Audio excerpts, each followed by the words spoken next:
Hello dear students, स्वागत है आपका आज के इस सेशन में।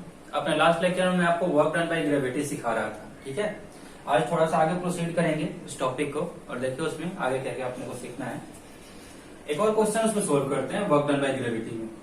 One more question on work done by gravity. मान लीजिए कि ये एक बच्चों हेमिस्फीयर है, ठीक है, और इस वाले हेमिस्फीयर का जो रेडियस है वो है आर। हेमिस्फीयर है, बड़ा बना दिया इसे। हेमिस्फीयर, इसका रेडियस है बच्चों आर। एक ब्लॉक है जिसका मास m है, वो इनिशियली टॉप पे था और यहां से स्लाइड करके ये जब यहां पे आएगा उस टाइम तक अपने को वर्क डन बाय ग्रेविटी बताना है।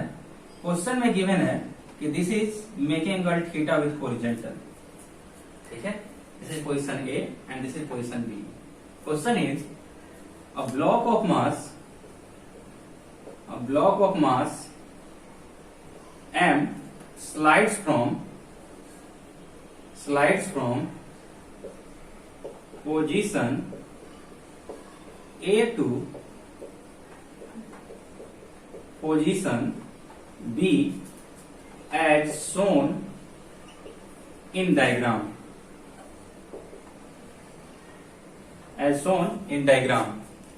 Then find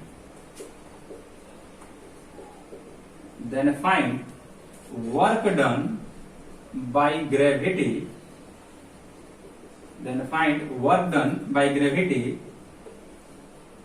In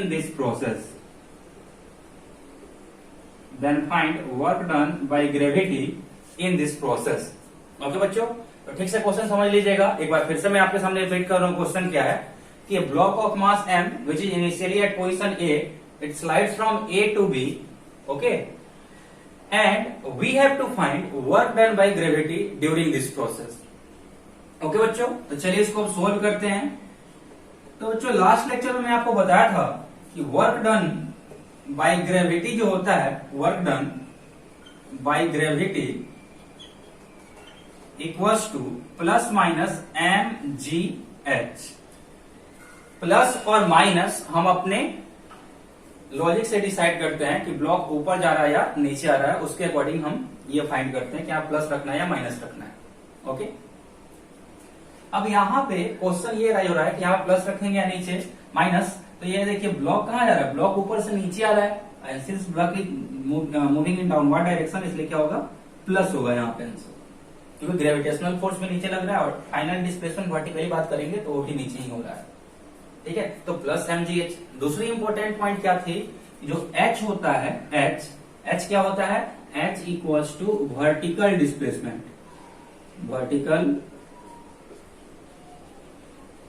displacement. Okay, अब ये दो तीन चीज यूज कीजिए, अब क्वेश्चन बहुत इजीली बन जाएगा। यानी इस वाले क्वेश्चन को सोल्व करने के लिए अपने को सिर्फ पोजीशन ए और पोजीशन बी के बीच का वर्टिकल सेपरेशन चाहिए।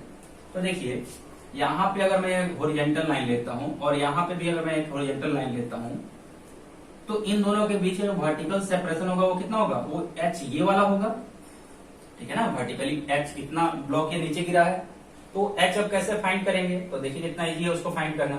यहां से यहाँ r है, ठीक है। अगर अपने को यहां से यहाँ का डिस्टेंस मिल जाए तो r में से ये वाला डिस्टेंस माइनस कर लेंगे तो h का वैल्यू अपने को मिल जाएगा। अब उसको कैसे फाइंड किया जाए, तो ये डिस्टेंस बच्चों अगर r है तो ये डिस्टेंस भी कितना होगा, r होगा, ठीक है ना। और यहाँ पे अगर एक ऐसा हम ट्रायंगल बनाते हैं और इस r का कंपोनेंट ब्रेक करते हैं, तो r का जो हॉरिजॉन्टल कंपोनेंट होगा यहाँ से यहाँ तक, this will be equal to r cos theta, and vertical component जो होगा यहाँ से यहाँ तक, this will be equal to r sin theta, ठीक है। मतलब ये डिस्टेंस r sin थीटा, तो यहां से यहां तक कितना हो गया, ये हो गया r sin थीटा के इक्वल। अब अपने को यहां से यहां तक का डिस्टेंस चाहिए, यहां से यहां तक r है, यहां से यहां तक r sin थीटा है, तो ये हो जाएगा r minus r sin theta. ये किसके इक्वल है, ये h के इक्वल है, ओके ना। तो h का वैल्यू मिल गया तो वर्क डन हम बहुत इजीली फाइंड कर सकते हैं। यहाँ पे देखिए h इक्वल टू कितना हो गया, r minus r sine theta. हमने r यहाँ से कॉमन ले लिया तो ये हो जाएगा 1 minus sine theta, 1 minus sine theta. तो एच का वैल्यू मिल गया।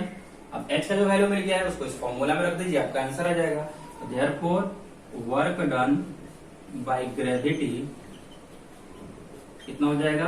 तो this will be equal to m g h will be equal to m g h का वैल्यू रखेंगे तो r into 1 minus sine theta. Okay बच्चों, तो मैं आपको यही सजेस्ट करूंगा कि आप क्वेश्चन के सॉल्यूशन को रटिए नहीं, आंसर को रटिए नहीं, कॉन्सेप्ट को समझिए। कॉन्सेप्ट को समझ लीजिएगा तो उसका सोल्व करना क्या हो जाएगा? बहुत ही आसान हो जाएगा। ठीक है ना बच्चों? तो जल्दी से इसको नोट कीजिए, फिर इसके आगे चलते हैं अगले टॉपिक पे।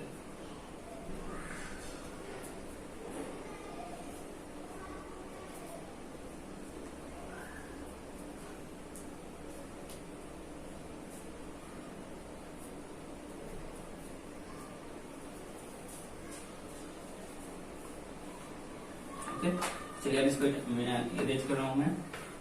जो बच्चे नोट नहीं कर पाए होंगे उनको पता है क्या करना है, वीडियो को वहीं पर रोकना है, पहले नोट कर लेना है, फिर आगे बढ़ना है। और अगर क्वेश्चन समझ में नहीं आया होगा तो क्या कीजिएगा, थोड़ा सा बैक कीजिएगा लेक्चर को और एक बार फिर से वहां से देख लीजिएगा जहां से आपको समझ में नहीं आया हो, समझ में आ जाएगा। बहुत तकलीफ है क्वेश्चन।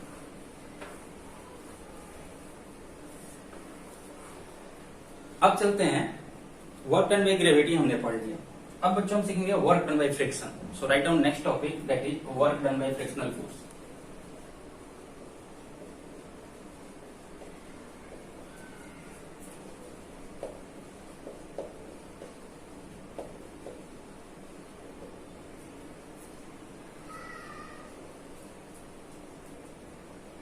तो work done by frictional force क्या होगा? तो देखो, फ्रिक्शनल फोर्स जो है ना बच्चों, वो भी कांस्टेंट फोर्स ही होता है। समझ में आ रहा है क्या आपको? अगर आप डायनामिक फ्रिक्शन की बात कीजिएगा, ऑब्जेक्ट मूव कर रहा है तो फ्रिक्शन फोर्स का वैल्यू कांस्टेंट ही होता है। अगर ऑब्जेक्ट रुका हुआ है तो वहां पे फ्रिक्शन फोर्स का वैल्यू अलग अलग हो सकता है। ये आपने फ्रिक्शन चैप्टर में पढ़ा होगा। ठीक है, तो work done by frictional force के केस में हम क्या यूज करेंगे? Work done by frictional force by friction will be equal to, force का डेफिनेशन क्या होता है? एफ डॉट एस, या फोर्स का फॉर्मूला होता है एफ डॉट एस। तो यहाँ पे कौन सा फोर्स हम यूज करेंगे? तो फोर्स ऑफ फ्रिक्शन। तो force of friction dot displacement. Force of friction कितना होता है? तो mu into N dot S. ये वर्क डन बाई फ्रिक्शन का फॉर्मूला हो गया। अब जनरली मैक्सिमम केसेज में बच्चों ये वर्क आपको क्या मिलेगा? निगेटिव मिलेगा। वर्क डन बाई फ्रिक्शन क्या मिलेगा? निगेटिव ही मिलेगा। जैसे देखिए, मान लीजिए ये एक ब्लॉक है जिसका मास m है। यहाँ पे ये सरफेस जो है ये रफ है। ब्लॉक और सरफेस के बीच का कोफिशिएंट ऑफ फ्रिक्शन आपको दिया हुआ है, म्यू का वैल्यू कुछ ना कुछ दिया रहेगा। म्यू का वैल्यू मान लो म्यू दिया हुआ है, कोफिशिएंट ऑफ फ्रिक्शन म्यू दिया हुआ है। और इस ब्लॉक को यहां से ए से लेकर के बी पे हम डिस्प्लेस किए हैं। आपसे क्वेश्चन ये पूछ सकता है कि work done in this process by frictional force. जैसे मान लो सिंपल हमने क्वेश्चन रखा कि coefficient of friction, kinetic friction, coefficient of friction between block and surface is mu and block is displaced from position A to position B। Block को बच्चों position A से position B पे हमने क्या किया है? डिस्प्लेस किया है। इन दोनों के बीच का सेपरेशन जो है, that separation is S. Then find work done by friction. Then find work done by friction. अब देखिए कैसे वर्क डन फाइंड करेंगे। अपने पास रिलेशन है, सब कुछ है। अगर इस वाले ब्लॉक का बच्चों हम लोग एफबीडी बनाए, मैं यहाँ पर एफबीडी बना रहा हूँ, ये है अपना ब्लॉक। नीचे क्या लगेगा? उसका वेट कितना? mg। ऊपर क्या लगेगा? तो ऊपर बच्चों नॉर्मल फोर्स लगेगा।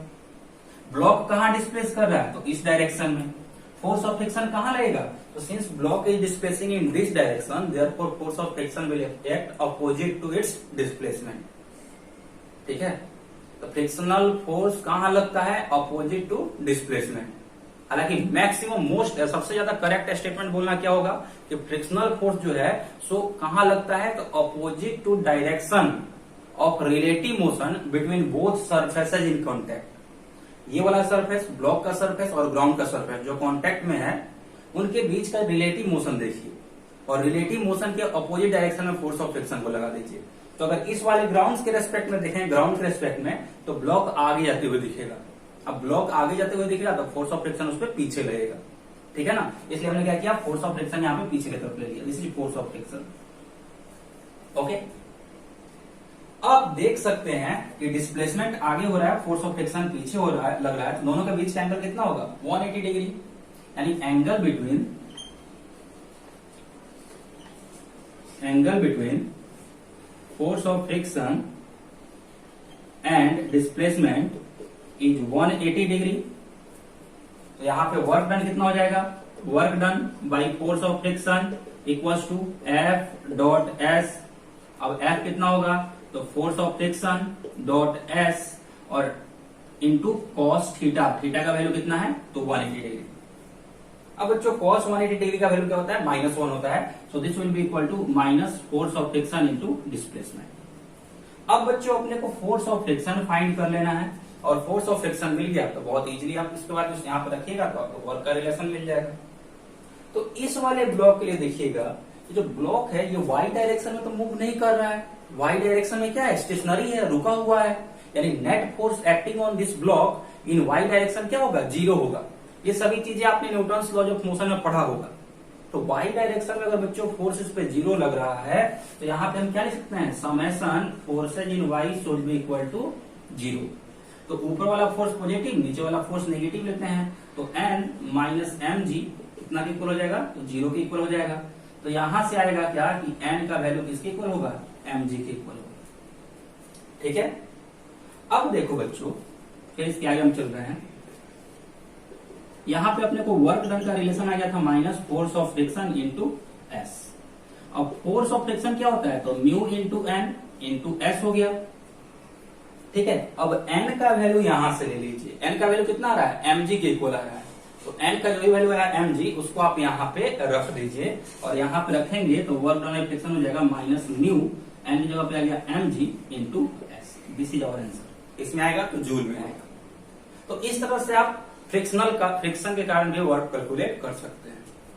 हर एक फोर्स के कारण बच्चों आपको वर्क कैलकुलेट करने आना चाहिए।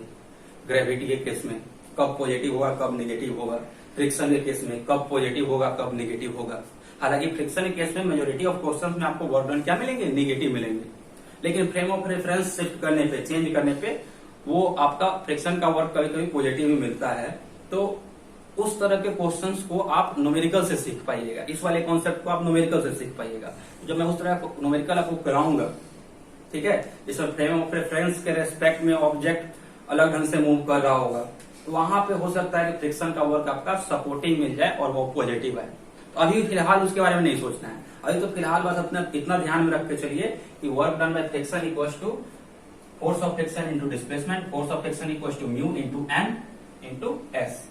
यानी बच्चों, जब भी आपको work done by friction find करना है तो आप किस चीज पे फोकस करेंगे, आप नॉर्मल फोर्स फाइंड करने में फोकस करेंगे। जैसे वर्क डन बाय ग्रेविटी में अपने को एच फाइंड करना था, एच जैसे ही हम फाइंड कर रहे थे अपना बाकी का वर्क आराम से हो जा रहा था।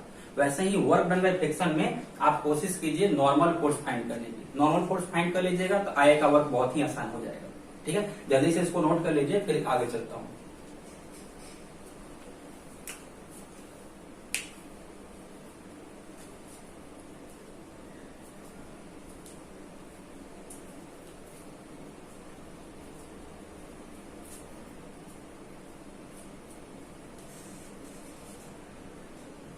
ओके, इस पे 2 क्वेश्चन और करेंगे, उसके बाद अच्छे से क्लियर हो जाएगा। और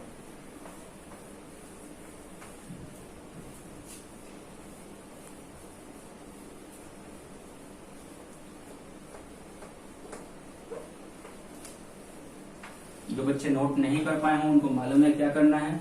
वीडियो को रोकिए, एक बार फिर से देख लीजिए। वीडियो को रोक करके पहले नोट कर लीजिएगा, फिर आगे चलेंगे। अब बच्चों क्वेश्चन ये है कि this is an inclined plane, कुछ angle of inclination with horizontal is theta. Okay ना, ये एक इंक्लाइन प्लेन है बच्चों। हॉरिजॉन्टल से एंगल ऑफ इंक्लिनेशन इसका दिया हुआ कितना, थीटा।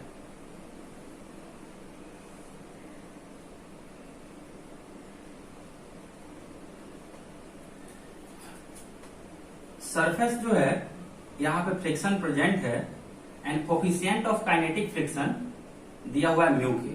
मान लो यहाँ पे एक ब्लॉक है जिसका मास m है और इस वाले ब्लॉक के लिए कोफिशिएंट ऑफ काइनेटिक फ्रिक्शन दिया हुआ है कितना, म्यू के। अगर बच्चों ब्लॉक यहां से स्लाइड करके यहां आ रहा है तो इस पूरे सिचुएशन में अपने को वर्क डन फाइंड करना है and given that this distance is s। ये स्लोप का डिस्टेंस कितना है, s। Find work done by friction in given diagram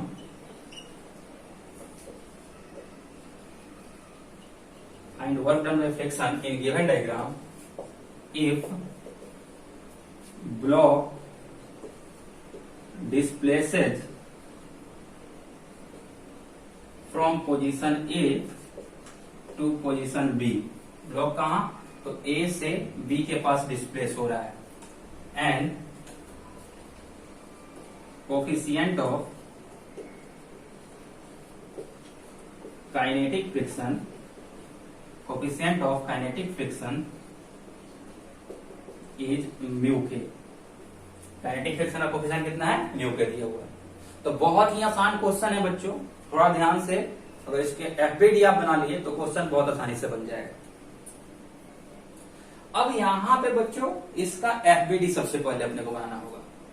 FBD बना करके अपने को नॉर्मल फोर्स फाइंड करना है, बिकॉज नॉर्मल फोर्स जैसे ही आप फाइंड किए उसके आगे तो फोर्स ऑफ फ्रिक्शन बहुत इजीली आप कैलकुलेट कर सकते हैं, ठीक है ना। और फोर्स ऑफ फ्रिक्शन कैलकुलेट कर लिए तो work done by friction he find कर सकते हैं, ओके ना। तो अपना पहला अटेम्प्ट होना चाहिए work done by friction calculate करने वक्त नॉर्मल फोर्स का कैलकुलेशन। सबसे पहले अपने को नॉर्मल फोर्स कैलकुलेट करना पड़ेगा। आप नॉर्मल फोर्स कैलकुलेट कर लीजिएगा तो उसके आगे काम तो बहुत ही आसान हो जाएगा आपके लिए। चलिए देखिए पहले हम नॉर्मल फोर्स कैलकुलेट करते हैं। देखो बच्चों, जब प्लेन इंक्लाइन हो ना, जब प्लेन इंक्लाइन हो, जैसे वाला प्लेन क्या है, इंक्लाइन है, तो वहां पे आप एक्सिस को भी इंक्लाइन ले लिया कीजिए एफबीडी बनाने को। देखिए ध्यान से सीखिएगा इसका एफबीडी मैं कैसे बना रहा हूं। मेरे ख्याल से आपने न्यूटन्स लॉ ऑफ मोशन का जब स्टडी किया होगा तब भी आप ये अच्छे से सीखे होंगे, ठीक है। तो हमने इसके लिए एक्सिस को इंक्लाइन ले लिया। ये मान लीजिए एक्स एक्सिस है या वाई एक्सिस है और ये वाला दूसरा एक्सिस है। Suppose this is X axis and this is Y, या फिर इसको आप एक्स मान लीजिए, इसको वाई मान लीजिए, उसमें कोई दिक्कत नहीं।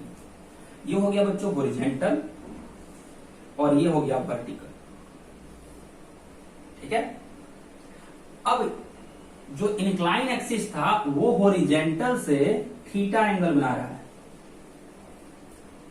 ये वाला जो लाइन था इंक्लाइन लाइन, ये हॉरिजॉन्टल से थीटा बना रहा था। तो इंक्लाइन लाइन तो ये है, ये हॉरिजॉन्टल से थीटा बना रहा है। अब ये भी हॉरिजॉन्टल, ये भी हॉरिजॉन्टल, मतलब दोनों क्या है बच्चों, पैरेलल है। और अगर ये दोनों लाइन पैरेलल हैं तो ये वाला एंगल भी थीटा होगा, अल्टरनेट एंगल, ठीक है ना। अब ये थीटा तो फिर ये भी थीटा, तो फिर ये भी थीटा, तो फिर ये भी थीटा।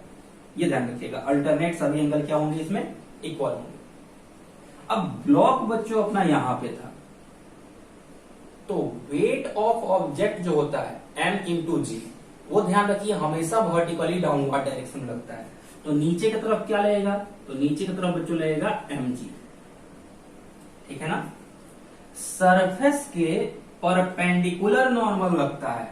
इस वाले ब्लॉक पे बात करेंगे तो नॉर्मल फोर्स इधर लगेगा हमेशा, सरफेस के परपेंडिकुलर। तो सरफेस तो ये वाला लाइन था, तो इसके परपेंडिकुलर क्या अप्लाई किया हमने, normal force. This is normal force, okay. और ब्लॉक बच्चों नीचे जाने की कोशिश कर रहा है, फ्रिक्शन चाहेगा कि वो अपनी जगह से मूव नहीं करे, नीचे नहीं जाए, इसलिए फोर्स ऑफ फ्रिक्शन कहां लगेगा, इंक्लाइन प्लेन के डायरेक्शन में, इन अपवर्ड डायरेक्शन, यानी इधर की तरफ लगेगा क्या, फोर्स ऑफ फ्रिक्शन।